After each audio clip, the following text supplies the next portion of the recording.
Mr. Smallwood, we were talking last time about the role of religion in the Confederation campaign originally, and then the role that it played throughout your early years as the Prime Minister, Premier of the province. Another aspect of religion that was considered or incorporated into the terms of union was the provision for denominational education, something that had existed in Newfoundland, I guess, from the very beginning of education. But the provision for and the insurance of the continuation of denominational education was written into the terms of union. How did this come about? Well, you'll understand, of course, that I wanted Confederation.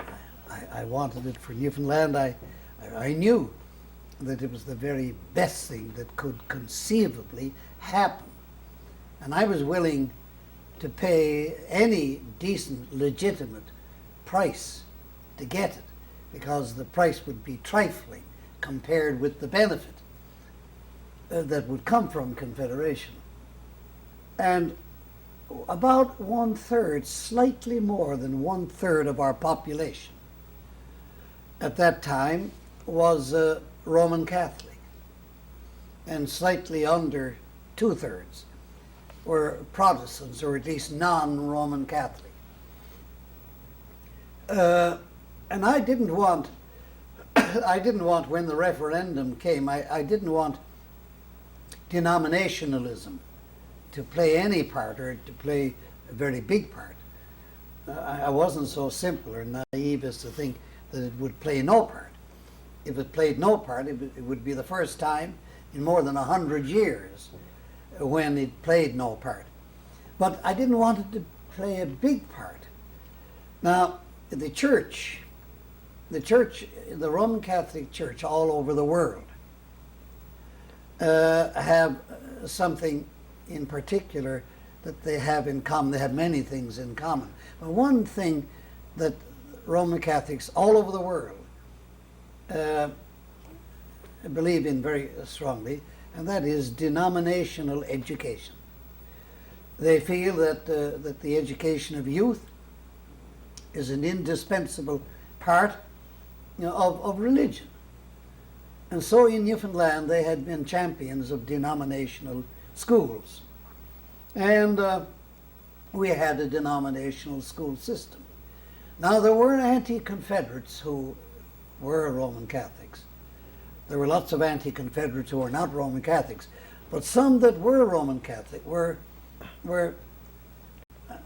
expressing their alarm that under Confederation they wouldn't have their own schools. And that undenominational and non-denominational schools would come. In other words, that you might have your own schools, but you wouldn't get any money from the treasury. The government wouldn't give any money toward the cost of the schools. There could be separate schools. The Roman Catholic Church could continue to have its own separate schools, but they'd have to pay the cost of them themselves and get no money from the House of Assembly, from the government. And that, if that were true, it would mean that virtually every Roman Catholic would be bound in conscience to vote against Confederation. Then, if the 2/3 of the people who were not Roman Catholic voted for it, Confederation would come.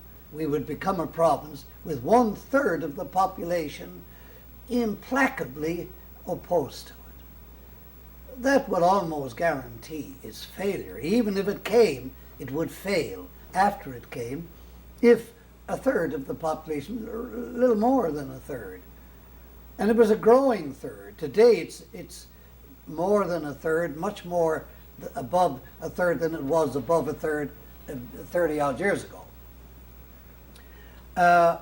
So I was determined, if it were humanly possible. And I had long talks with Gordon Bradley, who was the chairman of our commission, you see, our delegation to Ottawa. Gordon was a Protestant, had been the Grand Master of the Loyal Orange Association.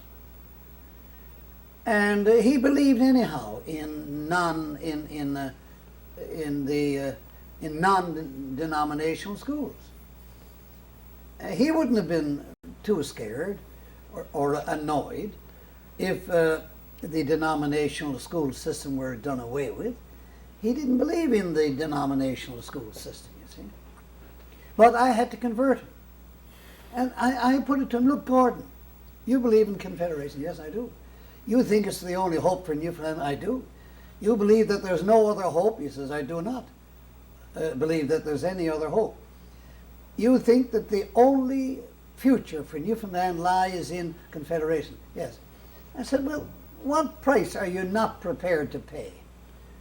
What would be too high a price for you to pay to get Confederation? For me, no lawful price is too high. I want Confederation.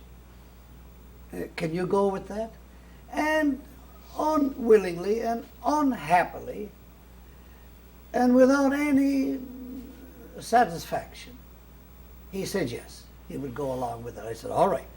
In that case now, I said, I've talked with the Prime Minister, Louis Saint Laurent, and he's prepared to go a long way. But I said, what we have to do is see the representative of the church. Canada has a papal legate, a personal envoy, a sort of ambassador of the Pope, apostolic delegate or legate, such, for example, as our own Newfoundlander Archbishop Carew is now in Israel. He's the papal legate. He's the personal envoy or ambassador of the Pope. And the Pope has these legates in many parts of the world, sort of papal ambassadors. And I said, you've got to talk with him. Will you do it? Now, Gordon was a little bit shy. That brilliant lawyer, brilliant-minded man, magnificent, superb speaker, keen thinker, yet at the same time was a bit shy in meeting people. It's hard to believe, isn't it? It may not be hard for you to believe, because you probably did not know Gordon Bradley very well. But he was such a forceful personality. To think of being shy, you know. He was a bit shy, and then he had a little diffidence. After all, he was a prominent Orangeman. And here he was to go and talk with the personal envoy, the ambassador of the Pope himself, to Canada, you see. And he lived in Ottawa. But he agreed, unhappily and unwillingly, to do so. So I rang to make the appointment. I telephoned the Episcopal Palace where the papal legate lived, and a man answered me, and it turned out to be two things. It turned out to be the apostolic delegate's private secretary who answered the phone, you see. And it turned out very quickly in the course of the conversation, that this private secretary to the papal ambassador was himself a Newfoundlander. And not only that, but when he told me his name, I said, Carew, I know now who you are. I said, you're the son of Will Carew, the secretary to the Commission of Government in Newfoundland. He said, that's right, that's my father. Well, I said, I know all about you, father. And you are the secretary to the papal legate? He said, yes. And I said, well, you know why we're here. He said, I've followed it carefully, yes. I said, the chairman of our delegation, Mr. Bradley, wishes to have a conference with the legate. Is that possible? He said, of course. Of course it's possible, and I would say also desirable. I said, so would I. We agree on that. And he made the appointment. The time and the place was right there in the Episcopal Palace. And And the time was, I think, the next morning. And I think it was 11 o'clock the following morning. I said, fine, he'll be there. And I made sure of that because I walked with him from the Chateau Laurier, from the hotel, right to the door of the Episcopal Palace. I didn't go in. I wasn't invited. And I saw Gordon in case he changed his mind. I got cold feet. Right to the door. And I saw him go in. He rang the bell and somebody came to the door and he went in, the door closed, and I said, thank God. Then I kept walking around in a big circle for over an hour. Gordon was in there for more than 1 hour. And I said, that sounds good. This looks good. This looks pretty good. Anyhow, I didn't let the door out of my sight. And finally it opened and out came Gordon Bradley. And he looked chipper, he looked cheerful. He didn't look a bit unhappy. His face was relaxed. And I said to him, I waited, they called up to him and I said, how'd you get on? He said, oh, fine. You did? He said, oh, yes, fine. I said, how'd you find him? He said, a gentleman, thorough gentleman. I never met a more pleasant man to talk to. I said, the Pope's representative, the apostolic delegate, you're talking that way about him? He said, yes. He said, I never met a nicer fellow. He said he met me and we shook hands and he said how glad he was to welcome me and so on. And we went in his den and he took out a box of cigars and asked me if I'd like to smoke, and I took a cigar and he lit it for me and he said we sat and talked. And he said that the church, of course, was against divorce. Now he went to talk the two questions, denominational schools and divorce. And he said, I got a very strong impression that the church were not too excited about the question of divorce in Newfoundland. But denominational schools, yes. And he told me of the system they had in Quebec.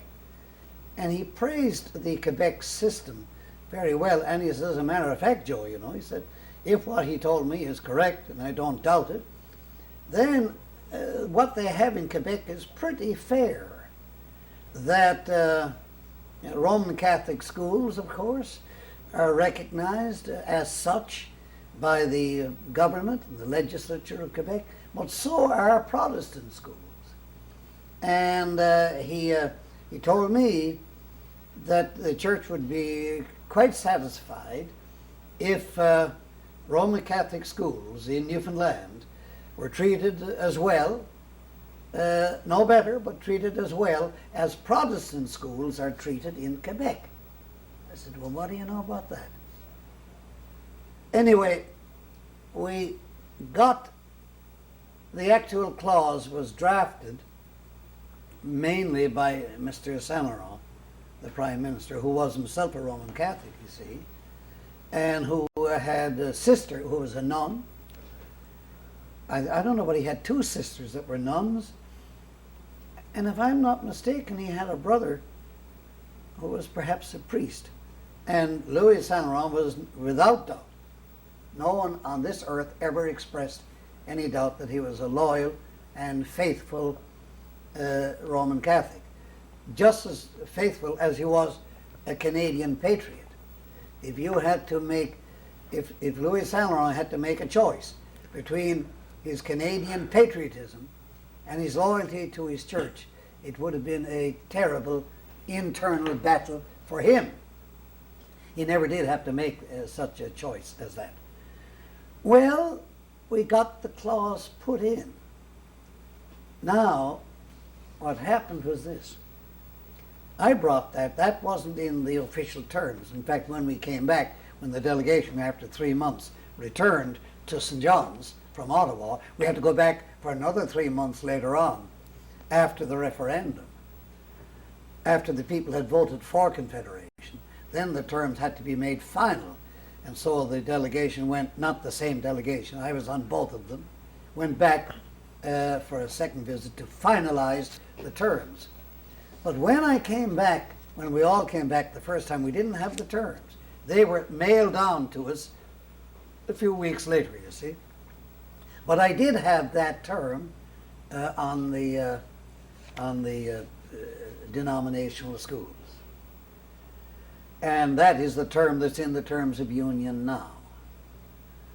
And that's why I, in the interests of confederation, in the interests of getting confederation, of winning confederation, was willing, quite willing, cheerfully willing, to pay that price, the price that of putting in the very Constitution itself, because our terms of union became part of the Constitution of Canada. Do you see, making it a constitutional provision, not just a law that can be changed or repealed or amended. No, no, the actual Constitution, putting it in the Constitution that the denominational school system would be given absolute rights.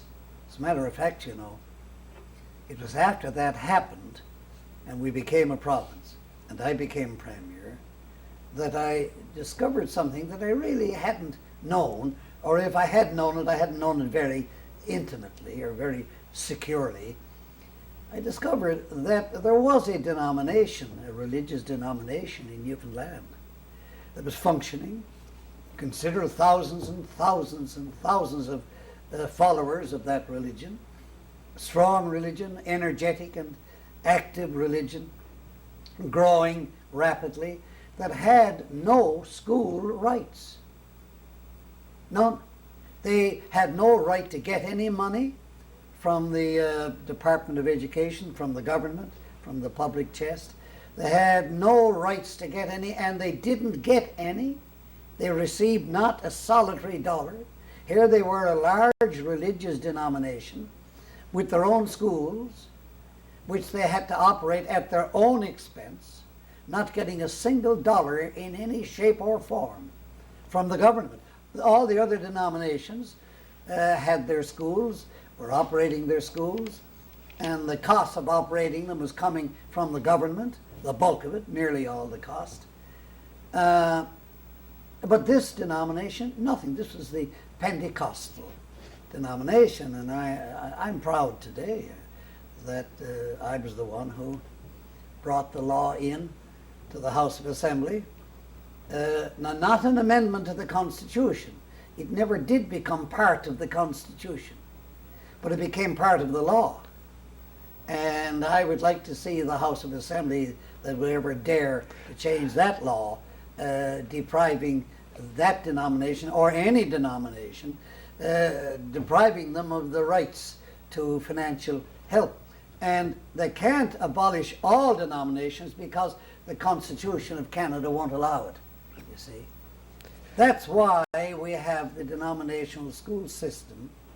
Another thing I did, I promised the police force of St. John's and the fire department of St. John's. I promised them.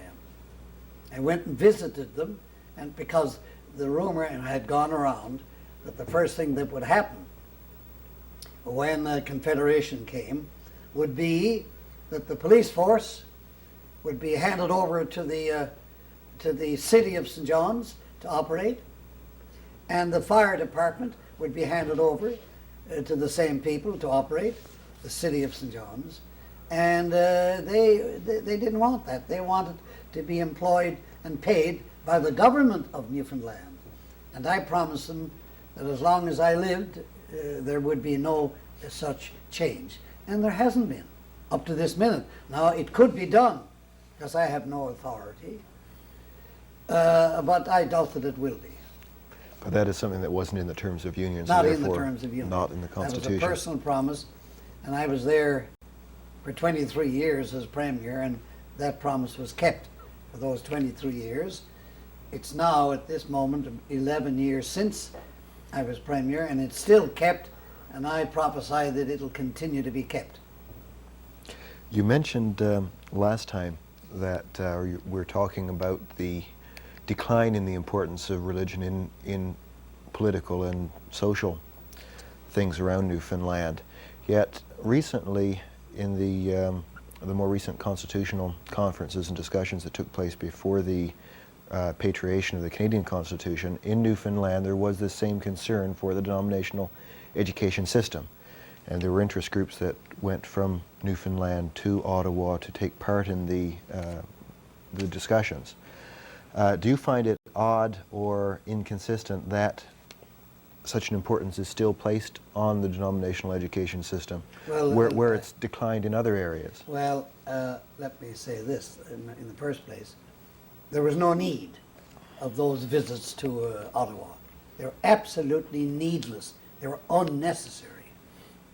The Constitution, as it was, guaranteed protection for the...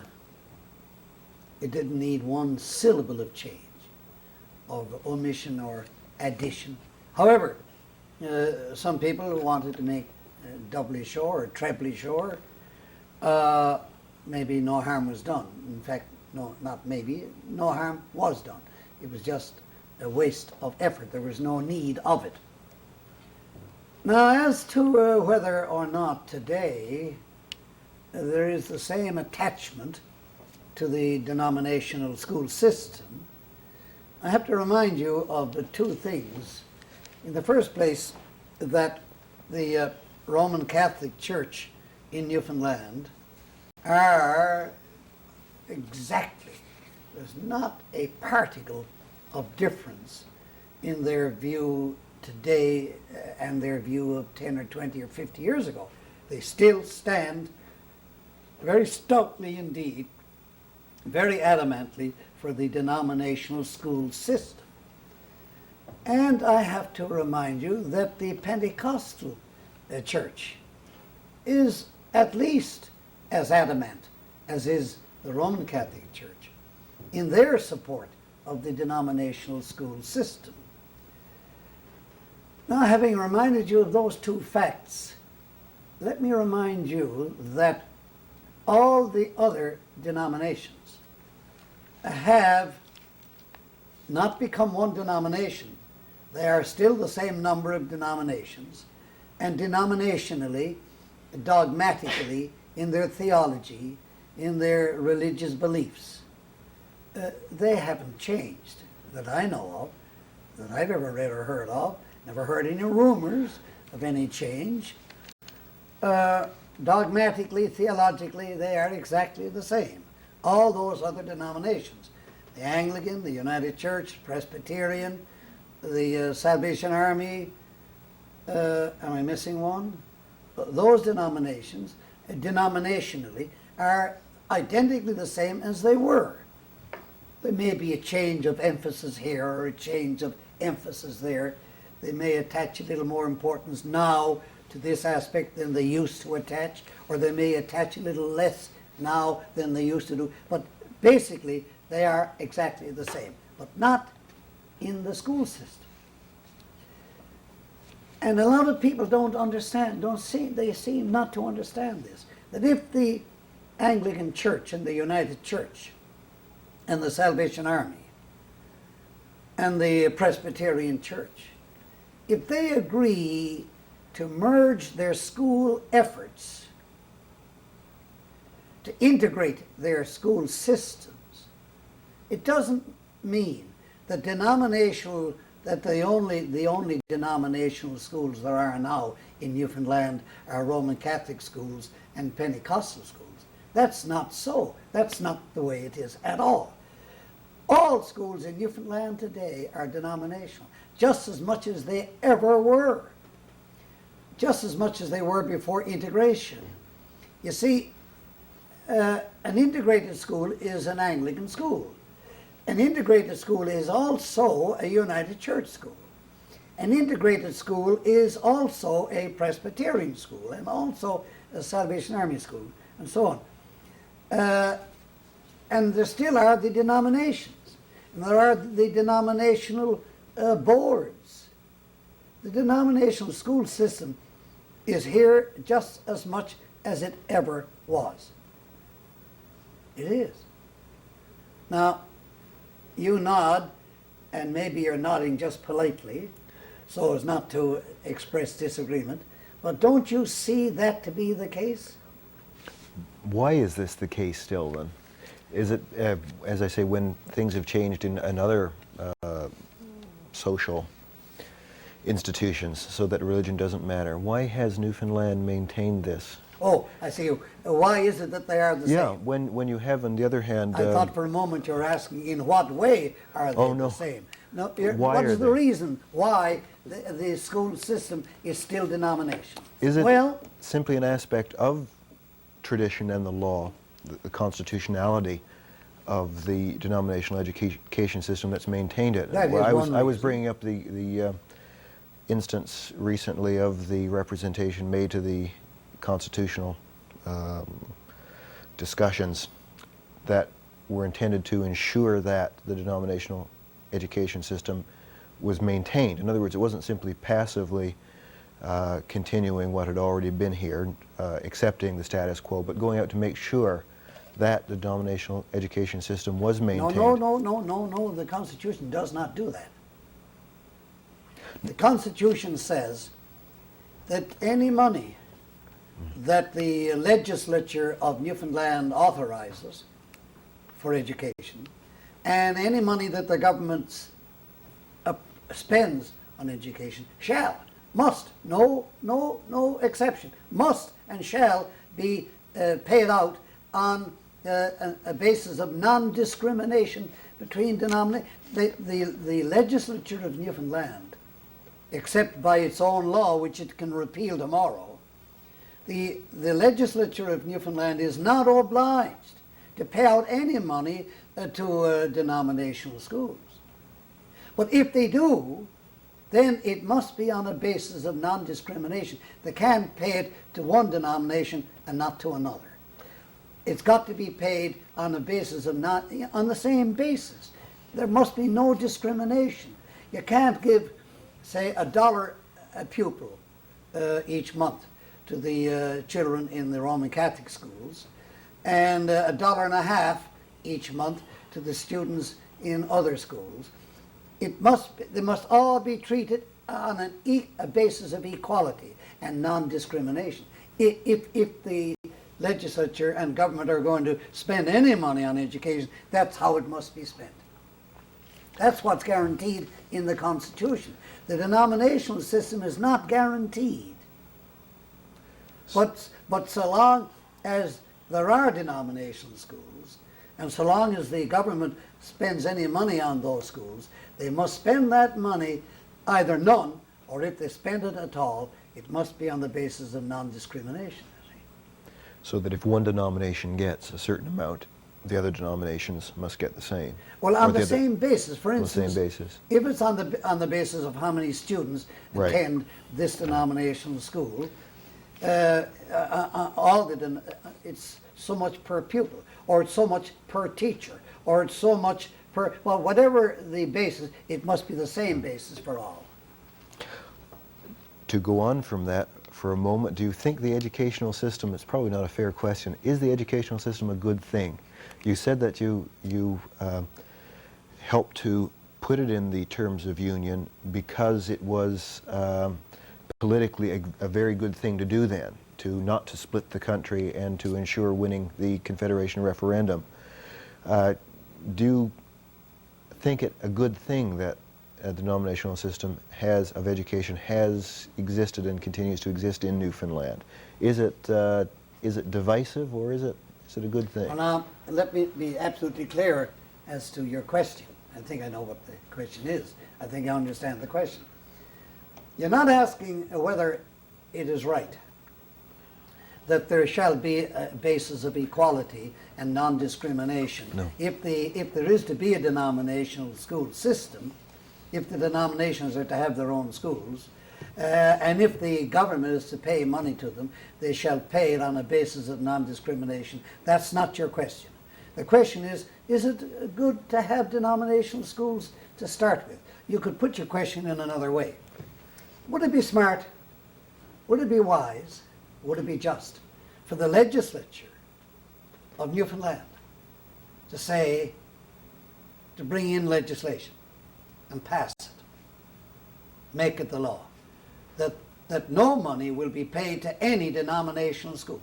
In other words, not do away by law, do away with the denominational school system, but do away with the business of paying money, which is another way of doing away. Because if the government absolutely stopped paying money to the denominations, I'm afraid that most, if not all, of the denominations would find the grave difficulty, if not the impossibility, to find the money to take the place of the government. It comes from the same people with this difference,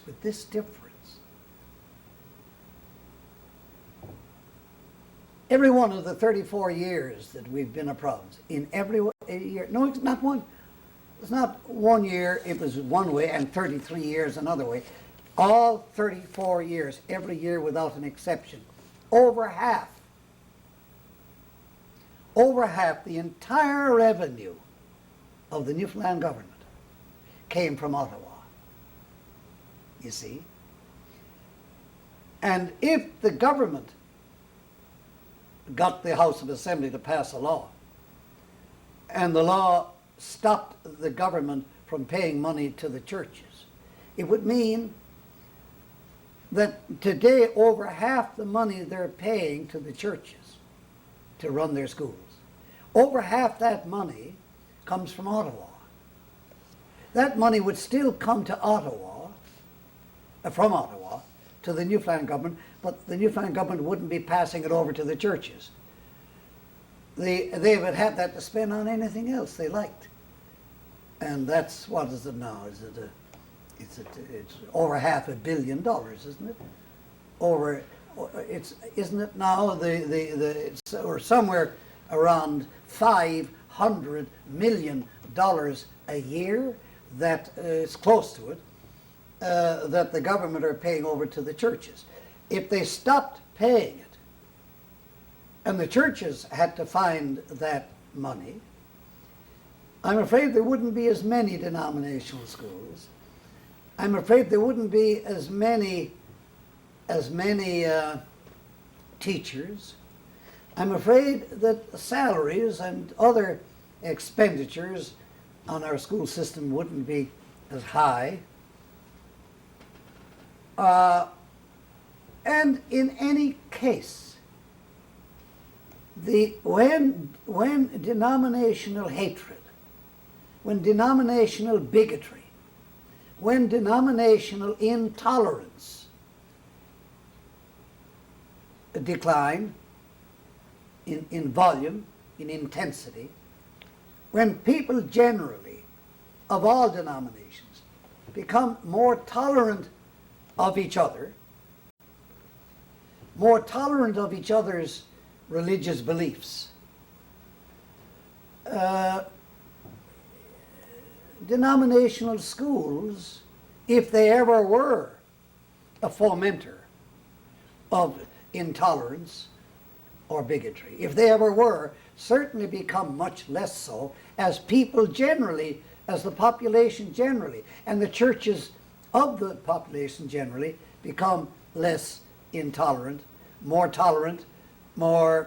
urbane, less bigoted. And of course that raises this question, a very interesting question.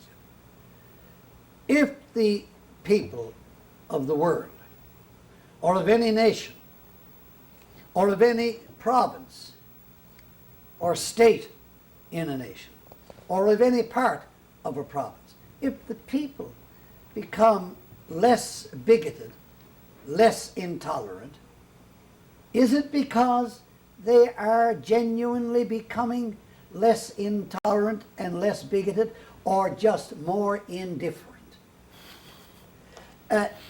Real tolerance, it seems to me, is this.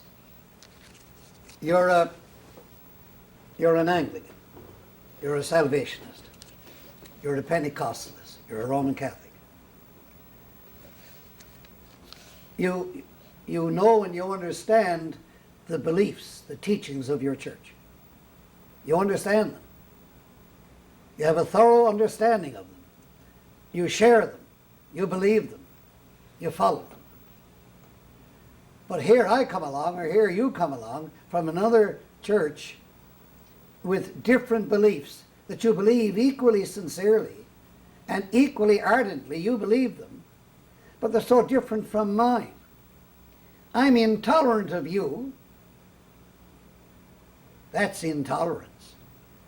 But if I lose interest and knowledge of what my church teaches and preaches, if I get to know less and less about that and to care less and less, and then I'm more and more tolerant to you, of you and what you believe, is that tolerance or just indifference? And I ask myself the question, the growing now real tolerance is to adhere warmly to your own beliefs, but give you exactly the same rights that I claim for myself. That's tolerance. But if I give you the same rights as I claim for myself, and it's only because I don't claim any for myself, that's not tolerance, that's just indifference. And is this growing tolerance in the world and in Newfoundland and in Canada, is it real toleration, real tolerance, or is it just indifference? I'd like to know the answer to that. You hear people, you see your own evidences with your own eyes, and you hear with your own ears the evidences there are of a declining strength of the great worldwide religious movement. And then you come across reports of this denomination, that denomination. Church attendance has increased. There's a far livelier interest now in the last 3 years or 8 years or whatever than there was for a long time. It makes you wonder, which is it? Is religion destined? Is it destined to resume the place it held for thousands of years? To have it back? To come back into the same position of strength and influence, where the lives of all the people are molded and shaped and influenced by organized religion? Is that the destiny of religion or not? I look at a world today that is an awful lot different from the world that I grew up in. I don't know how true it is. They say that that in the first 5,000 years of civilization, and sometimes I wonder if that's a misprint, because is civilization 5,000 years old to start with? But anyway, the saying is that in the first 5,000 years of civilization, knowledge doubled. At the end of the 5,000 years, there was twice as much knowledge in the world as there had been at the start. And that in the next 1,000 years, knowledge doubled again. And in the next 500 years, it doubled. In the next 100 years, it doubled. In the next 50 years, it doubled. And that it's doubled in the last 10 years. Now, if that's correct, this horrendous explosion of knowledge which now embraces, personal knowledge of having stepped out of a machine right onto the moon and strolled around on the moon. That's very practical, down to earth or down to moon knowledge, isn't it? There's been a terrific explosion of knowledge and explosion of science. Science is just, it's frightening, especially when it's wrongly used. Frightening. It's ghastly. Makes you wonder, is the human race destined only to remain on this particular planet only for another 5 or 8 years? Such is the development in that new world, when perhaps religious faith and religious worship are needed more than ever before. Are religious faith and religious worship destined to die in the face of this explosion of knowledge and science, you see? Just when it's needed most. I don't know. I'd like to know. Well, we've been talking about education. Perhaps this is a good opportunity to talk to you about your own interest in education that you've shown, that you showed after you became Premier.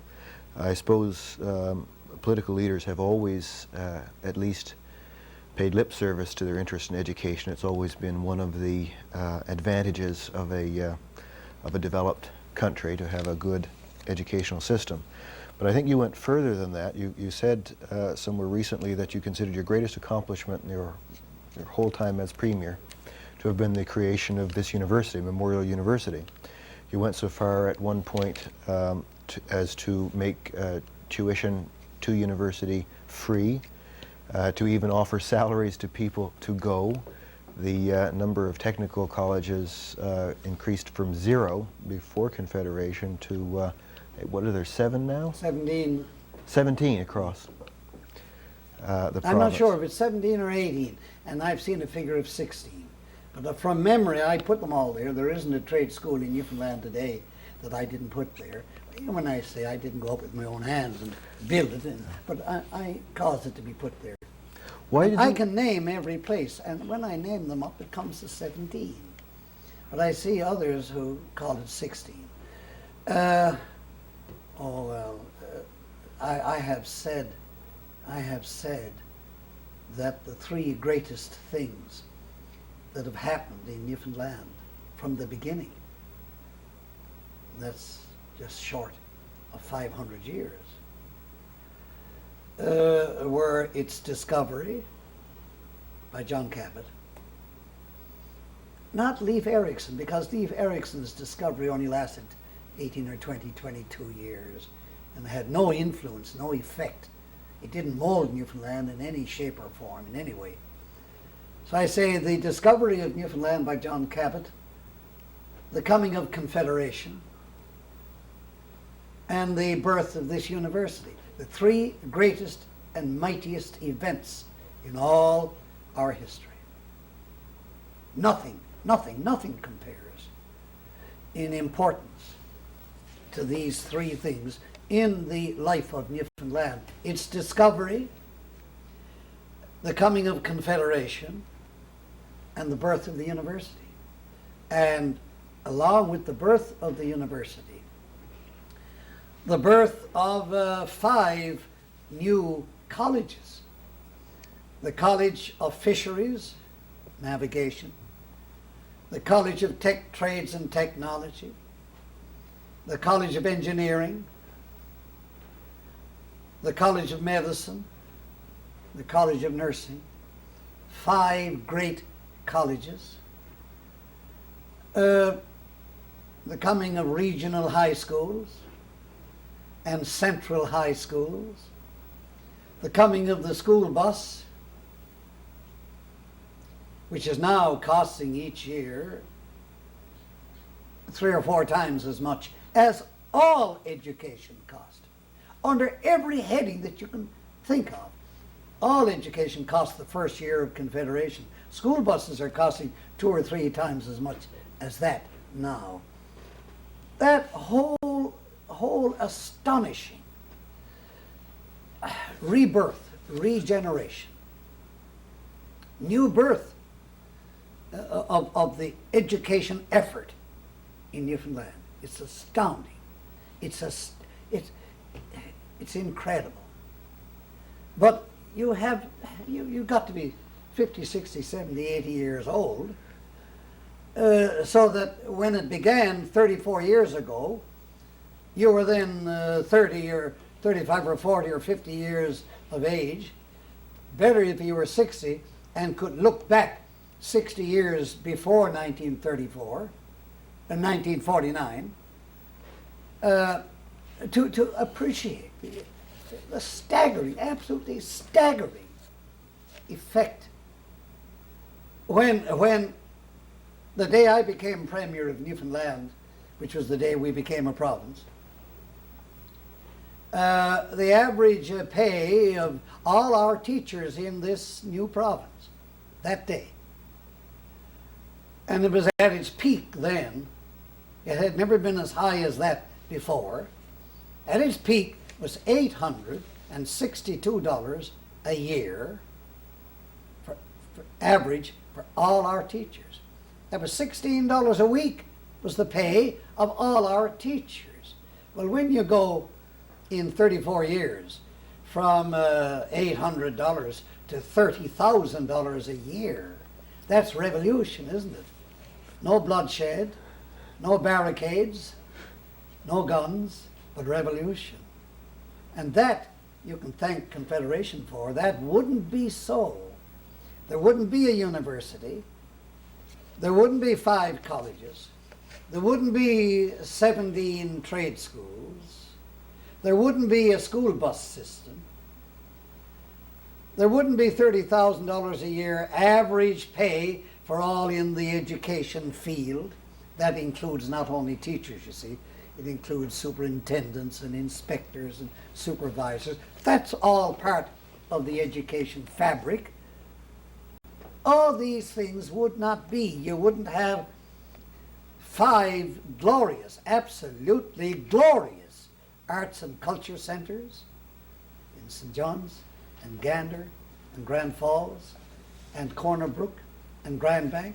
You wouldn't have these but for Confederation. Education and culture, more than any other thing, we call it all one, has benefited, has expanded, has grown to be the glory, surely, the glory of this province today. Confederation certainly provided you with the wherewithal to do that, but why your own interest? Why would you make a claim such as the one that Memorial University is the greatest achievement for a man who has not had formal university education, received many degrees, honorary degrees? Often you find in people who haven't attended a university some sort of intolerance towards universities or to academic pursuits, vocations. To follow that list of things that you've done, the free tuition and the salaries, it seems that you've done more than most politicians in most countries to encourage education. Why did you feel personally, or as a premier, that education needed such a special interest in Newfoundland? It seems to me that every country desperately, most desperately, except possibly in the communist countries, except for them, every country in the world is in most desperate need of universities for this reason, that if you step outside the walls of a university, you step instantly into the world of trade, and commerce, and industry, balance sheets, profit and loss, make money, lose money. But the world, you know, what's that wonderful line in English poetry? The world is something is much with the world. The world is too much with us. What is it? The world is too much with us? Too much with, and or making, too much with me? Making and spending or something. Getting and spending, we lay waste our That's powers. It. We lay waste our powers. Except you might say in the church, you say that hopefully, and except in the university. And again, you say that hopefully, because I'm not so naive as to suppose that if you have 700 or 800 faculty people in this university here, I forget what the number is, it's 700 or 800 men and women who are scholars and who are the professors and associate professors and assistant professors and lecturers. They're the teachers of 10,000 students in this university. I'm not so naive as to think that each and every one of those 700 or 800 teachers is an idealist who spurns money, who spurns personal ambition, wanting a nicer house and a bigger pay and more clothes and to take more holidays and vacations and to travel, that they're devoid of all human ambition. I'm not that naive. But once you have a university, and it's a great center of learning, and especially research, not just passing on the knowledge that already exists, but discovering new knowledge, new ideas, new approaches, new themes, new theories. Once you have that, you've got what is, practically speaking, the one and only oasis of learning, of scholarship. There is in the world, the one and only. I'm not forgetting that some of the great corporations of great countries have research scientists on their staff to make a better salve or medicine or a better pill or a better machine or a better anything. But that's okay. That's all right. I'm not condemning that. That'd be stupid to condemn it. And pragmatically, down to practical science, they are more useful than the university. But for basic original knowledge, if you don't have universities to do that, what in the name of God, and I ask it in the name of God, in a world of trade and commerce and industry and business and making money and profits and losses and balance sheets, a civilization built on that, consisting of that, what kind of world would it end if you didn't have universities? And I'm not naive about it. I would say that you have a much, much higher proportion of idealistic, clean-minded, original-minded men in a university than you have in a paper mill or, say, a mine, an iron mine. But I'm not so simple as to suppose that that every last person in a university on the staff is that kind of person. I don't think that for a moment.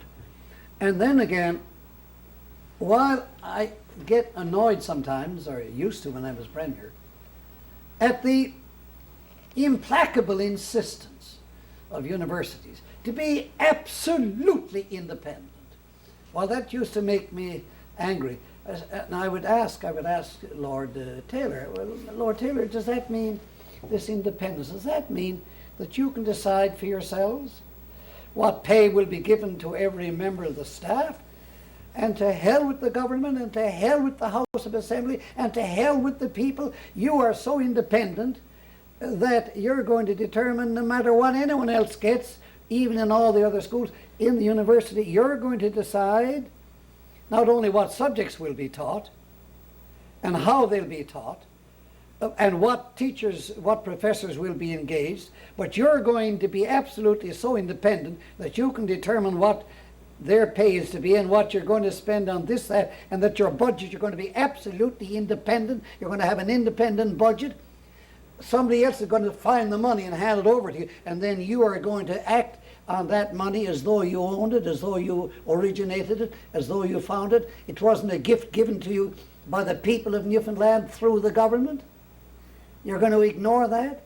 I used to get angry about that. But as to what teachers will be taken on, what their qualifications shall be, what teaching will be done, what things will be taught, not only what subjects, but how this subject shall be taught, and how that's, if a university doesn't have absolute independence in that, it's not a university. It's not even a good department of government. So I have these. I used to argue with Dr. Moses Morgan when he was president. I had one or two discussions with the present president, Dr. Harris, and a few with Ray Goujiu when he was president on these matters. And I was educated.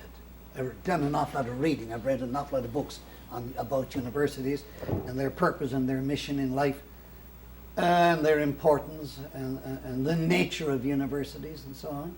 I've read an awful lot of that. And they filled me in with more of what they had read and their own ideas that they'd come across. So I didn't end up an ignoramus, though I never went to a university.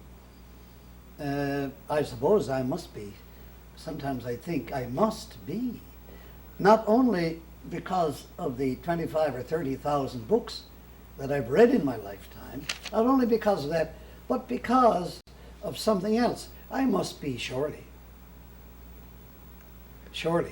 the most learned scholar, not only in Newfoundland today, but that ever was in Newfoundland, because why else would 10 universities bestow the highest possible honor on me? 10 universities make me a doctor. Now you can't go higher than doctor, can you? That's the highest degree in scholarship and learning. Yep. Doctor. I get a kick out of the German practice. In Germany, a man is not really regarded. Getting a doctorate, is fine. And you're nothing if you haven't got it. But one doctorate. So you go after your second doctorate. You're a doctor of philosophy. Then you get another doctorate of science. Anyway, 2. And if you have 2 doctorates, you're not known as Dr. Schmidt.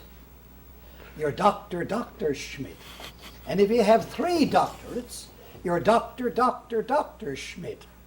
Now what would that do to me if that practice were followed here in Newfoundland with 10 of them? No, my education, I got at Bishopfield College. I think I've told you before, have I? Mm-hmm. Yes. I've been at 5 schools in St. John's, 3 Church of England, as we used to call it then, 1 Methodist, which would now be called United Church, and 1 Roman Catholic. But the schooling I got in St. John's, really, and it's what all schools should do, and they fail if they don't. What I got from them was a love of learning, a love of reading, a mind that was terribly, sometimes embarrassingly inquisitive and curious. I wanted to know everything. That's why when I went to a place such as New York, I went to the Rand School of Social Science, and I took lectures from, which is all you do really in a university, isn't it? You listen to lectures. Well, I went to university. It wasn't called university. I went to the famous Rand, R-A-N-D, Rand School of Social Science. True, it was owned and operated by the Socialist Party of Greater New York, yes, but it didn't teach, it taught socialism, of course. It had courses on socialist theories and philosophy, socialist economics, but it also had straight economics and science and history and sociology and everything you could think of. And I took, over a period of 5 years, I went to that university, and I took lectures from some of the greatest scholars in all of the United States. You hear Thorstein Veblen. I took a course of lectures from Thorstein Veblen. I took lectures from Upton Sinclair. Alexander Goldenweiser, all kinds. Then I went to the Labor Temple over on 2nd Avenue in the Jewish Quarter. There I took, as a course of lectures, one of the most famous books ever written in the United States, the one by Will Durant, The Story of Philosophy. I took that as a course of lectures. I took as a course of lectures in Cooper Union, where Abraham Lincoln delivered one of his great speeches.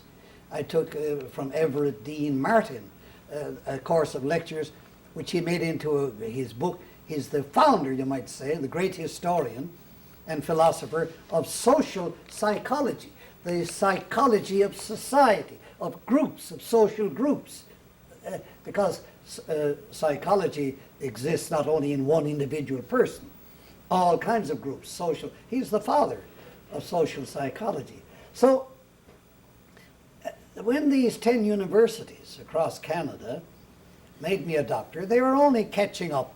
They were only remedying the failures of those 3 universities in New York, where I, over a period of 5 years, I took practically every night of my life. I was at one of those taking lectures, you know. Well, that's more than a lot of students do today. That's right, and it was it a labor of love in me. And in every one of them, I became the sort of devil's advocate, you know, in every class of that kind. I don't know if they have it in universities, regular universities, orthodox universities, but in those places, the questioner, the fellow was like Hyde Park.